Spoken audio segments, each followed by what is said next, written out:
Saat yoxsa telefon? Bizə müraciət edən valideynlərin 90%-i övladını telefondan azad etmək üçün bu saatlardan alır. Telefonun mənfi cəhətləri müsbət cəhətlərindən qat-qat çoxdur.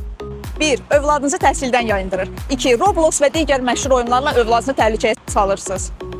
3. Yaşına uyğun olmayan materiallar övladınızın qabağına çıxa bilər.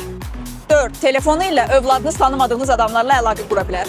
5. Telefon elə bir şeydir ki, o sizin uşağınızın daim yanında olmaya da bilər. Bəs saatın müsbət cəhətləri nədir? 1. Bu saat daim uşağınızın qolundadır. 2.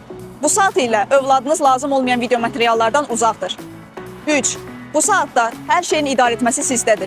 Kim zəng edir, kim zəng etmir, o sizin əlinizdədir. Övladınızın daim yerini görə bilirsiniz. Həmişə onunla əlaqədə ola bilirsiniz. Bir düymə ilə uşaq sizə siqnal göndərə bilir və istədiyiniz zaman onun ətrafındakı səslərə də qulaq asa bilirsiniz. Elə indi bizimlə əlaqə saxlayın, övladınızı təhlükədən qoruyun.